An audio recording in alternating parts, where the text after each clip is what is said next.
NEET முறைகேடு விவகாரத்தில் விசாரணையை தீவிரப்படுத்தியுள்ள சிபிஐ வினாத்தாளை கசியவிட்டதாக ஜார்க்கண்ட் பள்ளி முதல்வர் ஒருவரையும் வங்கி அதிகாரி ஒருவரையும் கைது செய்துள்ளது.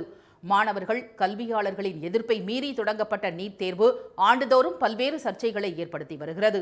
இந்த ஆண்டு உச்சகட்டமாக வினாத்தாள் கசிவு, கருணை மதிப்பெண், ஒரே நிறுவனத்தைச் சேர்ந்தவர்கள் அதிக மதிப்பெண், முன்னெப்போதும் இல்லாத வகையில் அதிகம் பேர் முழு மதிப்பெண் என பல்வேறு மோசடிகள் அரங்கேறியதை அடுத்து நீட் தேர்வை ரத்து செய்யுமாறு எதிர்க்கட்சியினரும் கல்வியாளர்களும் வலியுறுத்தினர்.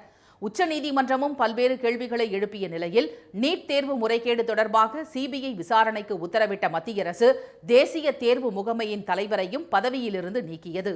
இந்நிலையில் நீட் தேர்வு நடைபெற்ற மே 5ஆம் தேதிக்கு ஒரு நாள் முன்னரே பாட்னாவில் பாதி எரிந்த நிலையில் நீட் வினாத்தாளை போலீசார் கைப்பற்றிய நிலையில் கைப்பற்றப்பட்ட வினாத்தாளை ஒப்பிட்டு பார்க்க தேசிய தேர்வு முகமையிடம் மாதிரி வினாத்தாள் கேட்கப்பட்டதாகவும், ஆனால் 3 முறை வினாத்தாளை அனுப்ப நினைவுபடுத்தியும் ஜூன் 20ஆம் தேதிதான் தேசிய தேர்வு முகமை அளித்ததாகவும் போலீசார் குற்றம் சாட்டியுள்ளனர்.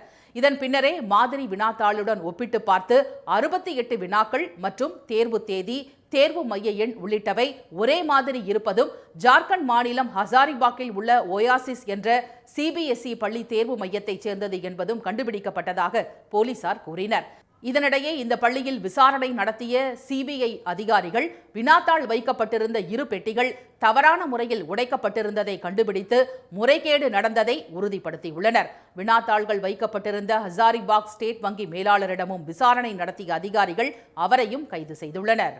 உடனுக்குடன் செய்திகளை தெரிந்து கொள்ள சன் நியூஸ் பெல் ஐகானை கிளிக் பண்ணுங்க.